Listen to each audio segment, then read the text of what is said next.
Okay, a continuation of my Roller Coaster Tycoon 1 series of videos.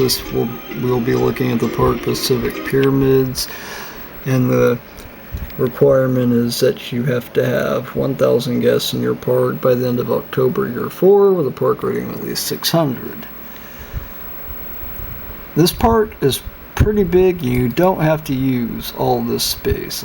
These pyramids are very unnecessary, so what you can do is you can go either to this icon or this one, and you can get rid of that, and then when you get rid of these, that gives you $300. I think that's what that said. Maybe I might have to zoom in again and look. Yeah, 300, and you can get rid of these things to make some money, and of course also delete the get 150 from that, and delete the huge pass system, which you probably will not need. Stuff like that.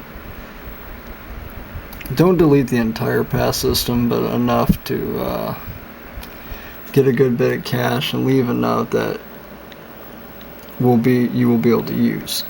Okay, now we'll be going to my saved game of this park right here. Okay, the first thing I did, I think I built, usually I start out with a food court. I added this Ferris wheel, this merry-go-round right here,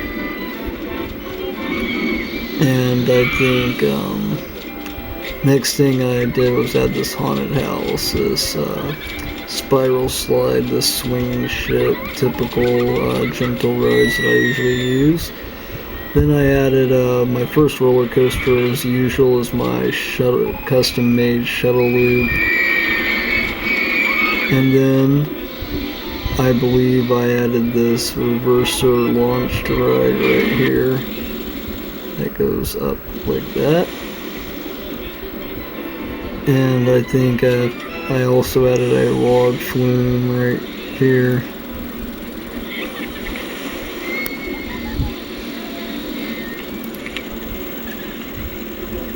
Called Do Long Bridge, which is named after a location in the film Apocalypse Now.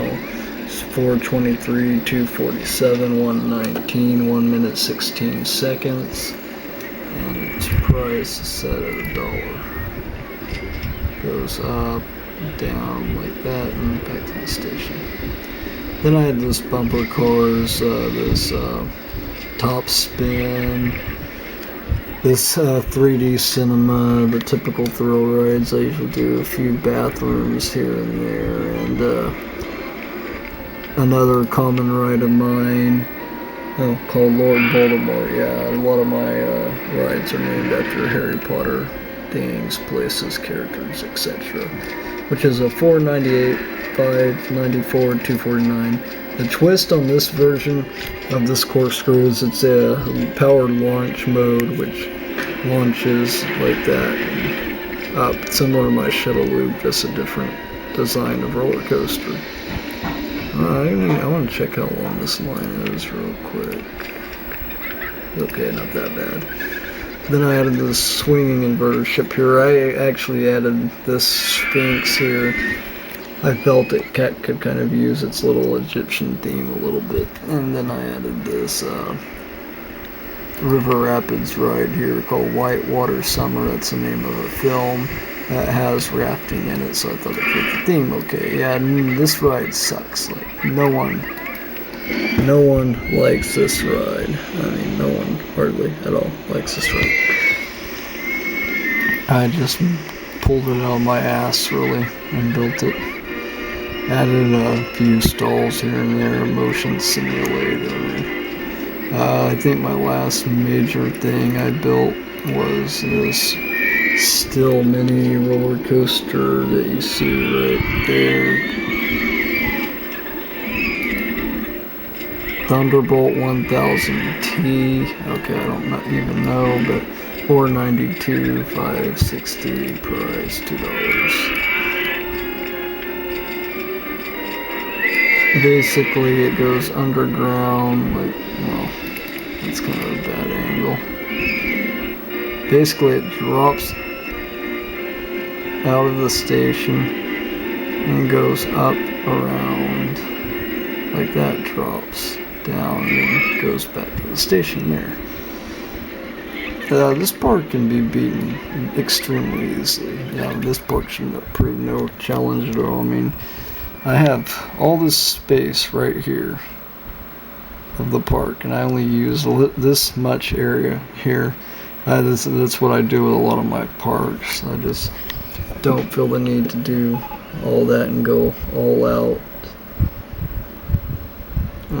That just doesn't make money, and people get lost, and you have more to maintain and more of all that. But yes, this part can be beaten very easily. I really don't like 4-year parks.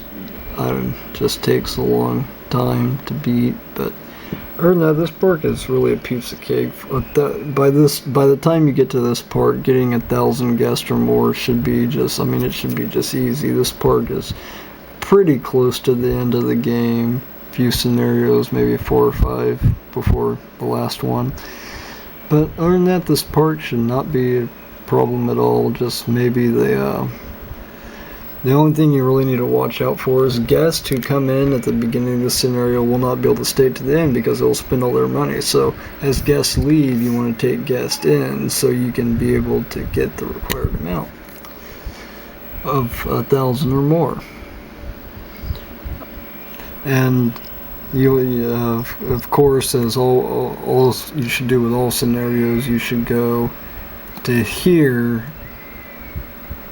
And because if you don't have a shop in your shops and stalls, because if you don't have an info kiosk or other required shops and stalls, well, not required, but that will make gameplay a lot easier, you need to go to maximum funding and set it only on shops and stalls.